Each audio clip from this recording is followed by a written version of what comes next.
Beliau bercerita, kumtu an yasar Rasulullah SAW. Aku pernah berdiri di samping kiri Rasulullah SAW. Fa'akhadha biyadi. Lalu beliau mengambil tangan, fa'adarani hatta aqamani an yamini. Lalu beliau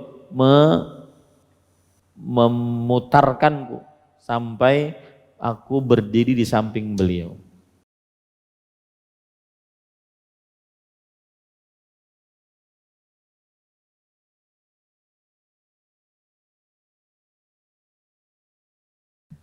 Assalamualaikum warahmatullahi wabarakatuh.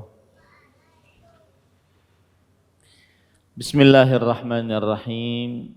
Innal hamdalillah nahmaduhu wa nasta'inuhu wa nastaghfiruh wa na'udzu billahi min shururi anfusina wa sayyiati a'malina.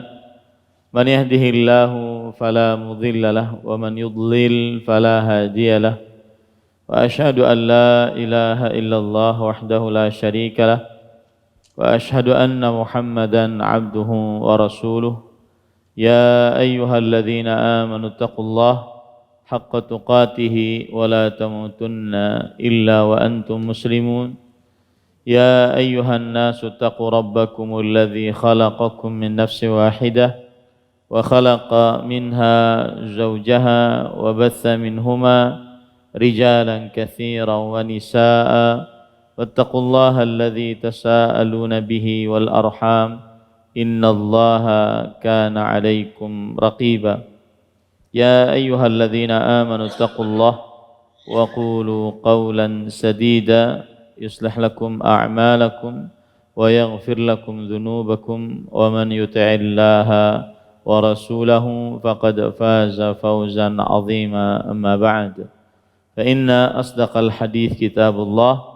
وأحسن الهدي هدي محمد صلى الله عليه وعلى آله وسلم وشر الأمور محدثاتها وكل محدثة بدعة وكل بدعة ضلالة وكل ضلالة في النار. Alhamdulillah, kita bersyukur pada Allah Subhanahu wa taala pada hari ini, hari Selasa malam Rabu, kita kembali, atau hari Selasa malam Rabu 24 Safar 1444 Hijriah, kita kembali dimudahkan oleh Allah Subhanahu wa taala untuk duduk bersama di Masjid Umar, di Masjid Al-Faruq, dalam sebuah kajian Umdatul Ahkam min kalami khairil anam yang ditulis oleh Al-Hafidh Abdul Ghani bin Abdul Wahid Al-Maqdisi rahimahullah.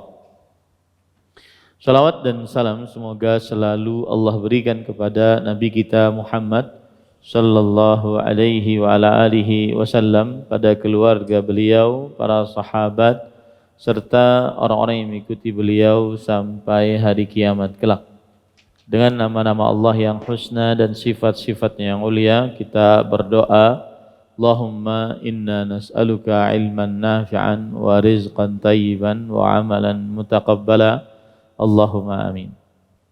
Ahibati fillah, afanillah wa iyyakum, jamaah Masjid Al-Faruq yang saya cintai karena Allah. Semoga Allah Subhanahu wa taala selalu memberikan afiat kepada kita di dunia dan di akhirat. Pada kesempatan kali ini kita membahas hadis masih dalam bab as-sufuf, bab saf salat, bab yang ke-12, hadis yang ke-77. Saya bacakan hadisnya. Qala al-musannifu al-hafidh Abdul Wahid bin Abdul Ghani al-Maqdisi rahimahullahu taala an Anas bin Malik radhiyallahu anhu anna jaddatahu Mulaikah da'at Rasulullah sallallahu alaihi wa ala alihi wasallam li ta'amin sana'athu fa akala minhu thumma qala qumu fala usalli lakum. Qala Anas fa kuntu ila hasirin lana qad iswadda min tuli ma lubis fa nadahtuhu bima'in fa qama alaihi Rasulullah sallallahu alaihi wasallam wa safaftu ana wal yatimu wara'ahu wal ajuzu min waraina fasalla lana rak'atain thumma ansaraf wa li muslimin anna Rasulullah sallallahu alaihi wa ala alihi wasallam shalla bihi wa bi ummihi fa aqamani an yaminihi wa aqama al mar'ata khalfana. Al yatim huwa dhamirah atau Dumairah jaddu Husain ibn Abdullah bin Dumairah. Arti dari hadis ini adalah Anas bin Malik radhiyallahu anhu menuturkan bahwa neneknya yang bernama Mulaikah mengundang Rasulullah sallallahu alaihi wasallam untuk jamuan makan yang dibuatnya untuk beliau. Nabi pun menyantap hidangan dan setelah itu bersabda, "Berdirilah kalian, aku hendak mengerjakan sholat bersama kalian." Anas radhiyallahu anhu berkata, aku lantas beranjak menuju tikar milik kami yang telah menghitam karena sudah lama dipakai. Aku lantas memercikan air padanya, lalu Rasulullah sallallahu alaihi wasallam berdiri, sedangkan aku dan anak yatim membentuk saf di belakang beliau dan wanita tua berada di belakang kami. Beliau mengerjakan sholat 2 rakaat bersama kami, kemudian pulang. Dalam riwayat Muslim dikatakan bahwa Rasulullah sallallahu alaihi wasallam mengerjakan sholat dengan Anas dan ibunya. Anas mengatakan, Nabi meletakkanku di sebelah kanannya dan meletakkan wanita di belakang kami. Yang dimaksud anak yatim di atas adalah Dumairah, yaitu kakek Al-Husain bin Abdullah bin Dumairah. Taib. Di sini Anas bin Malik radhiyallahu anhu menuturkan bahwa neneknya yang bernama Mulaikah. Para ikhwan yang dirahmati oleh Allah Subhanahu wa taala, disebutkan oleh para ulama rahimahumullahu taala bahwa yang dimaksud dengan nenek di sini adalah neneknya Ishaq. Berarti dia adalah ibunya Anas. Karena Ishaq adalah anak laki-laki dari saudara seibu oleh Anas bin Malik radhiyallahu anhu. Jadi katakannya kan di sini menuturkan bahwa neneknya yang bernama Mulaikah. Anna jaddatahu Mulaikah. Neneknya di sini adalah neneknya Ishaq katanya.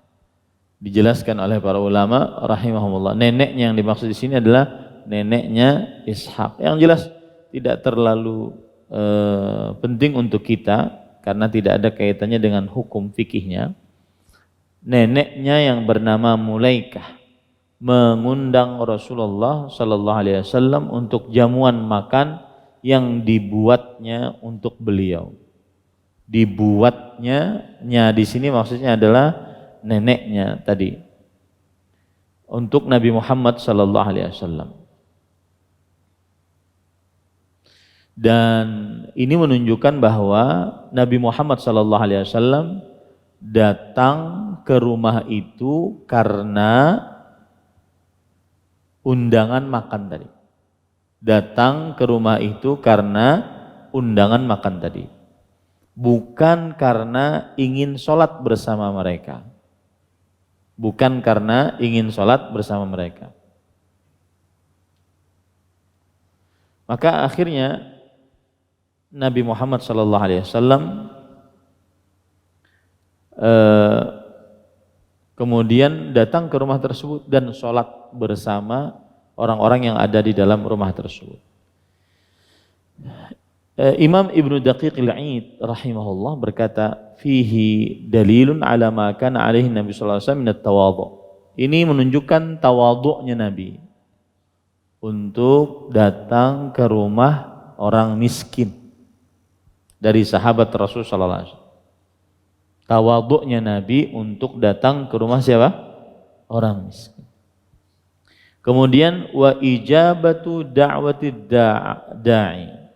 Kemudian di dalamnya terdapat kebiasaan beliau menghadiri undangan orang.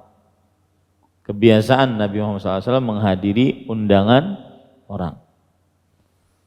Wa yustadallu bihi ala ijabati ulil fadli liman da'ahum li ghairil walimah. Dan diambil juga dalil dari hadis ini adalah menghadiri undangan orang yang terhormat, yang dihormati bagi siapa yang mengundangnya selain walimah, selain resepsi pernikahan. Jadi karena orang tersebut dimuliakan, dihormati, maka undangannya didatangi meskipun itu bukan undangan walimah. Karena undangan walimah wajib untuk didatangi kecuali kalau ada hal yang sangat diperlukan untuk tidak didatangi. Nabi pun menyantap hidangan itu dan setelah itu beliau bersabda, "Berdirilah kalian, aku hendak mengerjakan sholat bersama kalian." Ini dalil menunjukkan bahwa bolehnya sholat sunnah berjamaah. Ini dalil menunjukkan bahwa bolehnya sholat sunnah berjamaah. Kemudian Anas radhiyallahu anhu berkata, aku lantas beranjak menuju tikar milik kami yang sudah menghitam karena sudah lama dipakai. Ini menunjukkan bahwasanya tidak diperbolehkan seseorang untuk memakai hal yang terlarang dalam agama Islam. Seperti misalkan memakai pakaian yang terbuat dari sutra bagi laki-laki. Ya. Memakai pakaian yang terbuat dari sutra bagi laki. Karena para ulama mengatakan pada hadis ini ustudilla bihi ala man'i iftirashil harir. Diambil dalil dari perkataan ini dilarangnya memakai karpet yang terbuat dari sutra. Nah ini li'umumin nahi an lubsil harir, karena keumuman larangan untuk memakai sutra. Jadi kalau ada sarung bantal, karpet terbuat dari sutra, maka itu berarti tidak dipakai untuk laki-laki, meskipun bukan untuk baju, berdasarkan penjelasan di sini. Taib, kemudian aku lantas memercikan air padanya. Para ikhwah yang dirahmati oleh Allah Subhanahu wa taala, kenapa dipercikan air? Salah satunya adalah untuk biar lembut, bukan biar suci. Nah, di dalam riwayat yang lain ada dibasuh, jadi disiram oleh siapa? Anas bin Malik radhiyallahu anhu. Disiram oleh Anas bin Malik. Ini menunjukkan bahwa agar lembut tikarnya tadi, karena kan tikarnya sudah lama, kemudian ingin disolati oleh Rasulullah Shallallahu Alaihi Wasallam, maka dipercikan air. Dalam riwayat yang lain ingin disiram, gitu. Disiram agar lembut, gitu ya. Kemudian setelah itu, lalu Rasulullah SAW berdiri, sedang aku dan anak yatim membentuk saf di belakang beliau. Kata Imam Nawawi, fihi sihhatu salatis sabi al-mumayyiz. Ketika disebutkan seperti ini anak yatim, menunjukkan bahwa sahnya sholat anak kecil yang mumayyiz. Umurnya berapa tahun? Yatim itu kan adalah anak yang belum baligh dan mati bapaknya. Anak belum baligh dan mati bapaknya. Maka kata Imam Nawawi, sah sholat anak kecil yang belum baligh, mumayyiz, seperti umur 7 tahun ke atas sebelum 15. Wa fihi anna lis-sabi mauqifan minas saf. Di dalam perkataan ini juga bahwa anak kecil berhak untuk masuk saf. Nah, ini dia. Anak kecil berhak untuk masuk saf. Dan inilah yang paling sahih dari mazhab Imam Syafi'i. Dan ini adalah pendapat jumhur ulama. Taib. Kemudian setelah itu, sedangkan aku dan seorang anak yatim. Anak yatim di sini adalah Dumairah. Anak yatim di sini maksudnya adalah Dumairah di zaman Rasulullah Sallallahu Alaihi Wasallam. Dan Dumairah ini adalah nanti jadi kakek Al-Husain bin Abdullah bin Dumairah. Tapi di zaman Rasulullah SAW dia masih kecil. Nah, itu dia. Kemudian yatim itu pengertiannya man mata abuhu qabla bulughi. Siapa yang mati bapaknya sebelum ia baligh. Siapa yang mati bapaknya sebelum ia baligh. Seorang anak yatim membentuk saf di belakang kami dan wanita tua. Wanita tua yang dimaksud di sini adalah Mulaikah. Wanita tua yang dimaksud di sini adalah Mulaikah. Dalam bahasa Arabnya wanita tua itu al-ajuz. Ya, wanita tua itu namanya al-ajuz. Wanita tua berada di belakang kami. Jadi Rasulullah, kemudian Anas bin Malik di belakang beliau dengan seorang anak yatim, kemudian Mulaikah tadi. Baik. Kemudian setelah itu, kemudian beliau pulang. Nah, enggak diceritakan di sini beliau makan atau enggak ya? Enggak diceritakan. Dalam riwayat Muslim dikatakan bahwa Rasulullah SAW mengerjakan sholat dengan Anas dan ibunya radhiyallahu anhuma. Anas mengatakan Nabi meletakkanku di sebelah kanan dan meletakkan wanita di belakang kami. Nah, ini kisah lain nih. Ini kisah lain. Jadi ada dua kisah. Kisah Rasulullah SAW datang ke rumahnya Mulaikah dan di situ beliau datang karena ingin makan sesuai dengan undangan makan.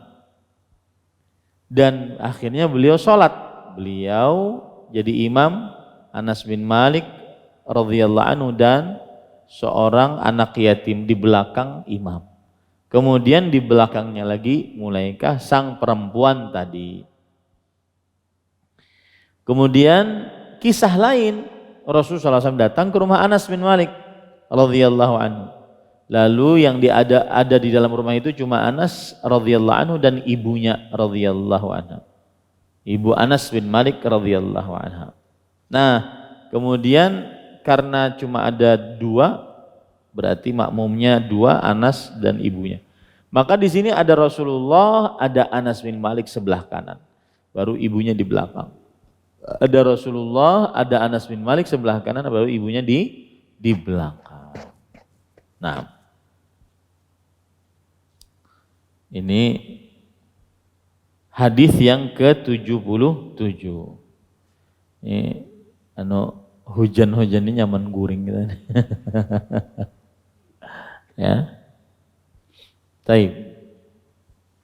Ada hadis yang ke-77, 78 sekarang. An Abdullah bin Abbas radhiyallahu anhu maqal bittu 'inda khalati Maimunah. Faqama an-nabiy sallallahu alaihi wasallam yusalli minal lail. Faqumtu an yasarihi fa akhadha bi ra'si fa aqamani an yaminihi. Ibnu Abbas radhiyallahu anhuma mengatakan, aku bermalam di rumah bibiku. Siapa bibi Abdullah Abdullah bin Abbas? Maimunah. Ya, Maimunah. Nabi Muhammad SAW bangun dan mengerjakan sholat malam.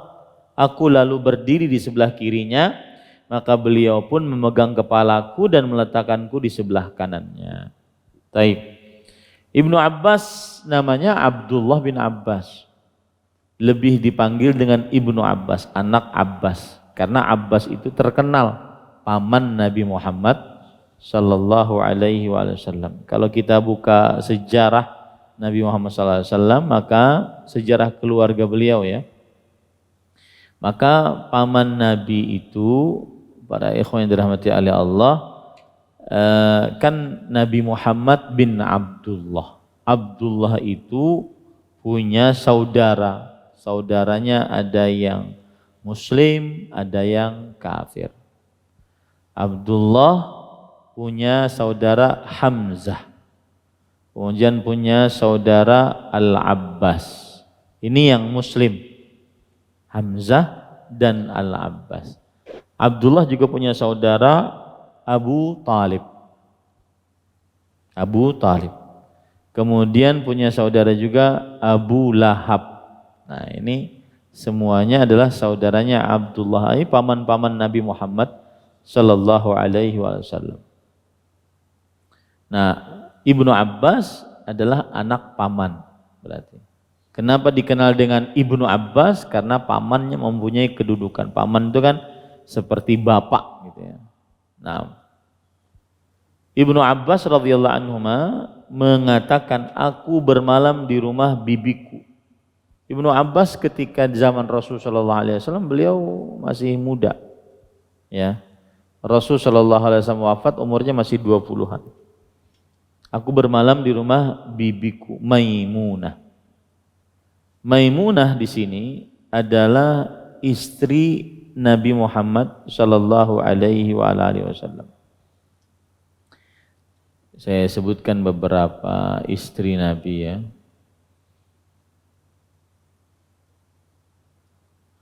Nah, para ikhwah yang dirahmati oleh Allah Subhanahu wa taala, Maimunah bintil Harith. Beliau ini dinikahi oleh Rasul sallallahu alaihi wasallam umur 26 tahun. Dan kemudian janda. Ya, janda. Kemudian istri yang ke-11 Rasul sallallahu alaihi wasallam. Istri yang ke-11 Rasulullah sallallahu alaihi wasallam. Wafat pada tahun 51 Hijriah, Maimunah bintil Harith. Ini adalah bibi dari Abdullah bin Abbas radhiyallahu anhuma. Baik. Nabi Muhammad sallallahu alaihi wasallam jadi gimana itu? Maimunah adalah khalah. Khalah itu saudari ibu. Khalah adalah saudari ibu. Khalah adalah saudari ibu. Berarti Abdullah bin Abbas radhiyallahu anhu punya ibu. Ya. Kemudian ibunya punya saudari. Namanya siapa? Maimunah. Dan beliau ibu dari Abdullah bin Abbas, Ummul Fadl kunyahnya. Ummul Fadl. Nah, di sini menunjukkan dalilun ala jawazi mithli dzalik minal mabiti 'indal maharim ma'az zauj. Boleh untuk melakukan yang dilakukan oleh Ibnu Abbas radhiyallahu anhu, yaitu bermalam di rumah saudari ibu disertai dengan suami. Boleh. Jadi bermalam di rumah acil. Bermalam di rumah acil. Meskipun acil itu ada suaminya, boleh ya. Nah, kemudian innahu taharra lidzalika waqtan la yakunu fihi dararun 'ala Nabi sallallahu alaihi wasallam wa huwa waqtul haid.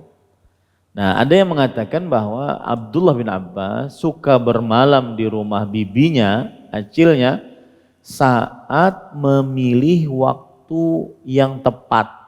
Seperti ketika Maimunah radhiyallahu anha sedang haid. Nah, ini dikatakan oleh para ulama seperti itu. Wa qila innahu bata indaha yanzuru salatan Nabi sallallahu alaihi wasallam wa kana sinnu Ibni Abbas idzaka 10 sinin. Dan ada yang mengatakan bahwa Abdullah bin Abbas sengaja bermalam di rumah Acil karena ingin melihat sholat Nabi Muhammad sallallahu alaihi wasallam. Yang mana Ibnu Abbas radhiyallahu anhuma pada waktu itu berumur 10 tahun. Oh, Masya Allah ya. Pada waktu itu berumur 10 tahun. Kemudian di sini disebutkan Nabi Muhammad SAW bangun dan mengerjakan sholat malam. Aku lalu berdiri di sebelah kirinya. Maka beliau pun memegang kepalaku dan meletakkanku di sebelah kanannya. Nah, ini menunjukkan bahwa mauqiful ma'mumul wahid an yaminil imam. Kalau makmum itu satu orang, maka tempatnya di samping kanan imam. Ini pelajaran. Ya, kalau makmum itu satu orang, maka dia di samping kanan imam. Kemudian fihi anna aqadal jamaah itsnan. Di dalam hadis ini juga bahwa jemaah sholat berjamaah yang paling sedikit itu berapa orang? Sholat berjamaah yang paling sedikit berapa orang? 2. Apa itu? Imam dan makmum. Nah, itu 2 hadis, kita ambil beberapa pelajaran dan hukum yang kita bisa ambil dari hadis ini. Bagaimana hukum kalau perempuan sholat berjamaah dan tidak ada makmum perempuan kecuali si perempuan ini, di mana dia saf sholatnya, perempuan sholat berjamaah, kemudian tidak ada makmum kecuali si perempuan ini, di mana saf sholat si perempuan ini. Maka para ikhwah, para ulama bersepakat ala annal mar'ah idza saffat ma'ar rijal walam tajid imra'atun taqifu ma'aha qamat wahdaha saffan khalfar rijal. Seorang perempuan jika sholat bersama para lelaki dan tidak mendapati seorang perempuan yang dia bersamai di dalam sholat berjamaah tersebut, maka dia sholat di belakang sendirian, di belakang lelaki. Di belakang sendirian, di belakang lelaki. Li'annaha manhiyatun an tasifa ma'ar rijal. Karena dia dilarang untuk sejajar dengan para lelaki safnya. Nah, ini berarti ijma' para ulama. Kalau sendirian, maka sholat dia di mana? Di belakang para lelaki. Ini ijma' para ulama. Lalu kalau seandainya ada makmum yang lain dari perempuan, tapi si Dini hendak menyerongan, aku di belakang aja gini si Dini, serongan, apa hukumnya? Ya, dia sholat, banyak perempuannya, tapi si Dini menyerongan di belakang. Maka terjadi ikhtilaf di antara para ulama dalam hal ini. Pendapat yang dikuatkan adalah sah sholatnya. Sah sholatnya. Kenapa? Karena seorang perempuan dia berhak untuk sholat sendirian di belakang dan tidak ada kewajiban harus bersama-sama orang. Tidak ada kewajiban harus bersama-sama orang. Dan ini pendapat mazhab Hambali. Ya.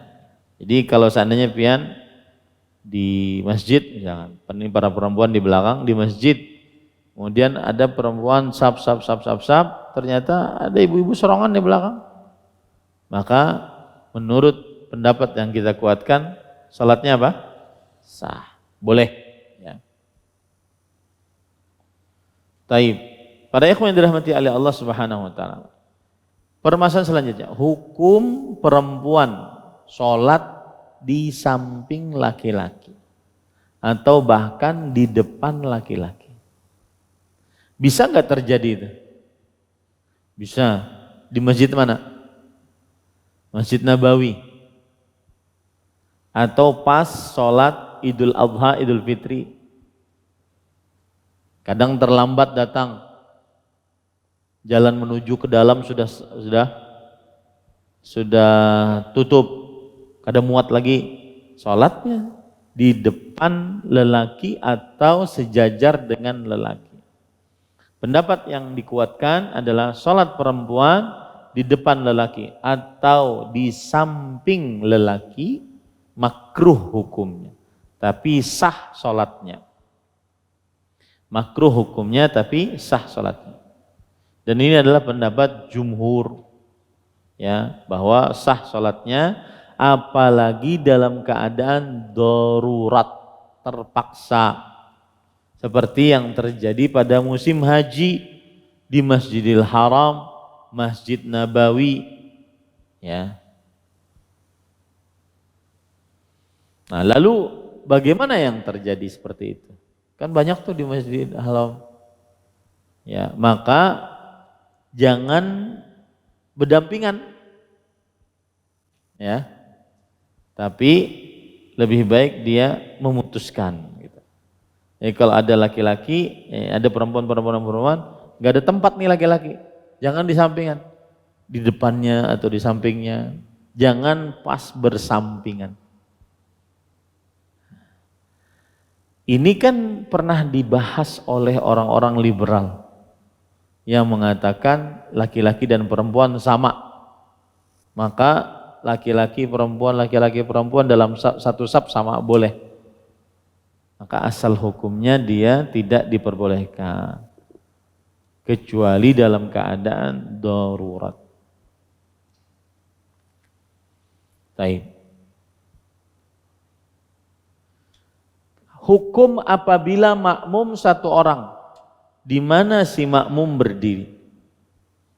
Depan, samping kanan kah, samping kiri kah, atau di belakang kah, atau di belakang sedikit kah? Maka pendapat yang dikuatkan adalah pendapat jumhur, yaitu berdiri di samping kanan imam. Berdasarkan hadis Ibnu Abbas yang kita baca sekarang ini, ya. Dan juga berdasarkan hadis Jabir riwayat Imam Muslim.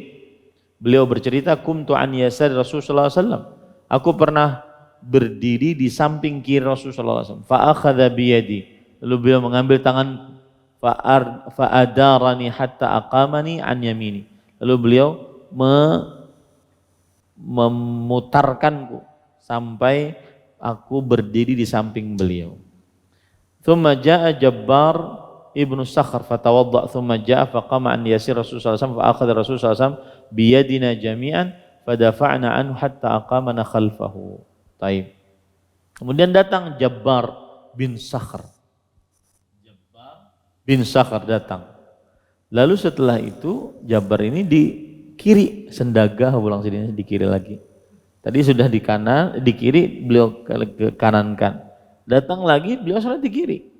Nah, mungkin beliau nggak paham kan waktu itu. Maka akhirnya beliau pegang kedua tangan kami dan beliau belakangkan kedua-duanya. Nah, ini menunjukkan bahwa kalau satu orang berarti samping kanan imam. Kalau dua orang maka di belakang imam. Kemudian di manakah kedudukan atau tempat berdirinya makmum jika berjumlah dua orang? Di belakang jelas, ke kanan kah, ke kiri kah, atau tepat-tepat di belakang? Ya, jawab ya. Ini imam berdua di sini. Makmum ini ke kanan kah atau ke kiri kah atau tepat di belakang imam dua-duanya? Maka pendapat yang dikuatkan adalah yaitu jika ada imam, ada dua makmum, maka dua makmum ini di belakang imam. Ya, baik itu dia laki-laki, anak kecil, ataupun yang lainnya dari manusia selain perempuan. Maka pada saat itu dia di belakang imam. Ya. Ada pendapat yang lain yang mengatakan kalau imamnya sendiri, makmumnya 2, maka bagi kanan ada, kiri ada, berarti sejajar. Tapi pendapat yang lebih kuat, wallahu alam, pendapat jumhur, ada imam, maka jika makmumnya 2 berdiri di belakang imam. Tapi Ustaz, ke kanan atau ke kiri? Kanan kita itu mana sih? Kalau menghadap kiblat sini ya, kanannya. Maka lebih baik diisi yang kanan dulu. Jadi yang terlambat-lambat jangan ngisi sini, isi yang kanan sampai selesai. Lalu baru isi yang kiri. Kenapa demikian? Karena innallaha malaikatu yusholluna ala mayaminis shaf. Sesungguhnya Allah dan para malaikatnya bersolawat atas orang-orang yang di saf kanan. Nah, jadi mulai saf itu dari pertengahan, baru ke kanan, baru ke kiri. Saf kedua juga gitu, dari ke kanan, dari pertengahan, baru ke kiri. Ke kanan dulu, baru ke kiri. Nah, baik, adzan dulu silahkan. Atau satu lagi, sebentar. Apa hukum sholat makmum jika berdiri di kiri imam? Hukumnya apa? Maka jawabannya adalah sah salatnya. Ini pendapat jumhur, mazhab Imam Abu Hanifah, Imam Malik, Imam Syafi'i, dan salah satu riwayat dari Imam Ahmad. Bahwa seseorang imam boleh di sebelah kiri, tidak berdosa. Artinya sah salatnya. Satu lagi permasalahan tersisa, hukum sholat berjamaah dalam sholat sunnah. Apa hukumnya? Sholat berjamaah dalam sholat sunnah. Maka pendapat Syekhul Islam Ibnu Taimiyah rahimahullah, beliau mengatakan sholatut tatawwu' fi jamaah naw'an. Sholat sunnah berjamaah ada 2 macam. Ahaduhuma ma tusannu lahul jamaah ratibah. Yang pertama, apa yang disunahkan secara terus-menerus. Katul kusuf wal istisqa wa qiyam Ramadan. Seperti sholat gerhana, sholat minta hujan, dan sholat tarawih. Ini berjamaah. Ya, disunahkan memang cara berjamaah. Fahadha yuf'alu fil jamaah daiman kama madat bihi sunnah. Maka sholat-sholat ini dikerjakan berjamaah terus-menerus sebagaimana dijelaskan dalam sunnah Rasul. Ats-tsani ma la tusannu lahu jamaah ratibah. Yang kedua adalah sholat yang tidak disunnahkan untuk sholat berjamaah secara terus-menerus. Ka qiyamil lail, seperti sholat malam, tahajud. Wasunnani ar-rawatib, seperti salat-salat sunnah rawatib, ba'diyah, qabliyah. Wa salatid duha, dan salat duha. Wa tahiyatil masjid, dan salat tahiyatul masjid. Wa nahwi dzalik, dan yang semisalnya. Fa hadza idza fa'ala jama'atun ahyanan jaza. Ini apabila dikerjakan oleh sekelompok orang, terkadang tidak terus-menerus boleh. Kadang-kadang tidak terus-menerus boleh. Wa ammal jamaah ar-ratibah fi dzalika fa ghairu masyru'.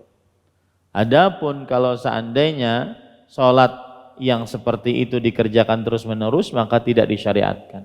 Bal bid'atun makruhah. Tetap bahkan ia adalah perbuatan bid'ah yang dimakruhkan. Fa innan nabiyya sallallahu alaihi wasallam was sahabata wat tabi'in lam yakunu ya'taduna 'ala al-istima' lir rawatib 'ala ma duna hadza. Nabi, para sahabat, para tabi'in tidak membiasakan untuk berkumpul mengerjakan salat-salat sunnah rawatib. Ya, seperti qabliyah, ba'diyah, tidak ada dikerjaan secara berjamaah dalam keadaan terus-menerus. Innama tatawwa'a fi dzalik fi jama'atin qalilatin ahyanan. Tetapi beliau kadang mengerjakan itu pun dalam keadaan jamaahnya sedikit sekali. Fa innahu kana yaqumul lail wahdah. Karena kebiasaan beliau sholat malam sendirian. Ya. Lalu ada orang yang datang seperti Anas bin Malik tadi, Abdullah bin Abbas tadi. Nah, itu saja. Tapi pada asal hukumnya sholatnya sendirian. Jadi sholat yang sunnah yang disyariatkan berjamaah hanya sholat gerhana, sholat minta hujan, sama sholat tarawih. Selainnya dikerjakan sendiri-sendiri. Tapi kalau dikerjakan kadang-kadang berjamaah maka tidak mengapa. Alhamdulillah selesai bab sufuf, bab saf sholat. Insya Allah pada pertemuan yang akan datang kita bahas babul imamah, bab berimaman, ya, sholat berjamaah. Baik, di sini ada pertanyaan berkenaan dengan azan dan waktu berbuka. Saat kapan waktu berbuka di Banjarmasin ini? Saat bunyi sirene yang menandakan waktu maghrib telah masuk, atau pada saat muadzin mengucapkan Allahu Akbar dan seterusnya. Maka jawabannya adalah Allah berfirman dalam Al-Quran, wa kulu washrabu hatta yatabayyana lakumul khaytul abyadu minal khaytil aswadi minal fajr thumma atimmus siyama ilal lail. Yang artinya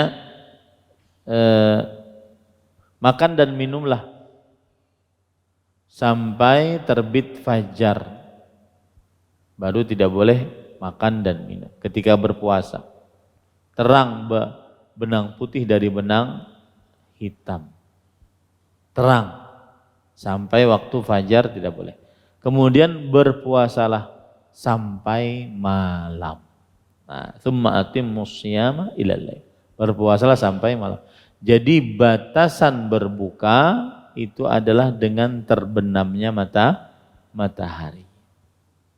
Bukan sirene, bukan azan, tapi terbenamnya matahari. Nah, sekarang lihat azan di Banjarmasin itu apakah pas waktu terbenam matahari?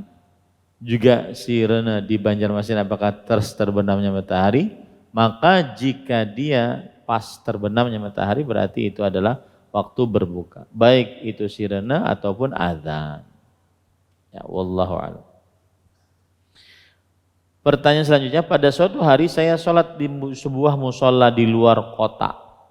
Akan tetapi di musola tersebut hanya ada saya dan satu orang lelaki. Dan saat mau sholat disuruh menjadi imam. Dan bapak tersebut saya suruh berdiri sejajar dengan saya di sebelah kanan. Akan tetapi bapak tersebut tidak mau sejajar.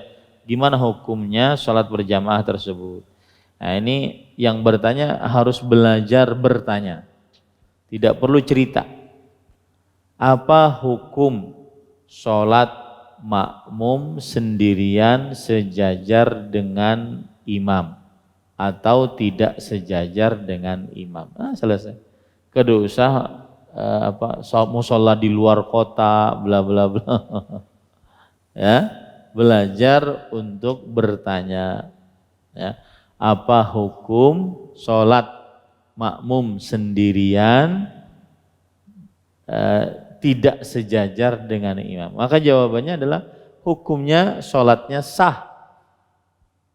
Hukum sholatnya sah dan tidak mengapa di belakang imam sedikit tidak sejajar, tetapi yang lebih utama adalah sejajar.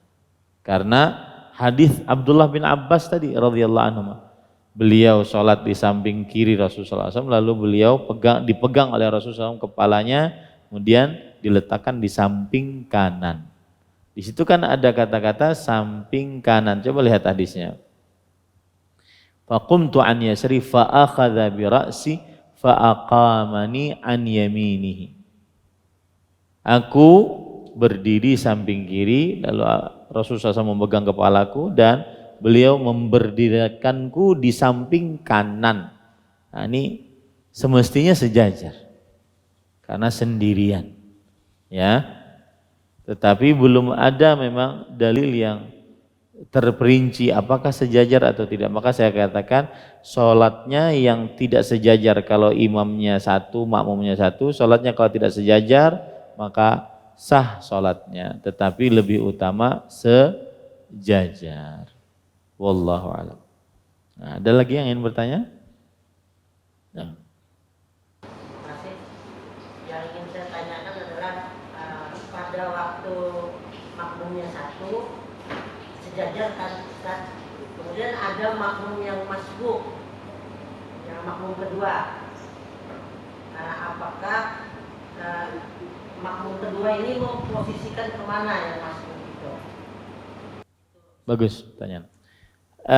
Ada imam, ada makmum, sholat berdua. Gitu? Nah, kemudian ada makmum yang lain masuk. Bagaimana itu yang dilakukan?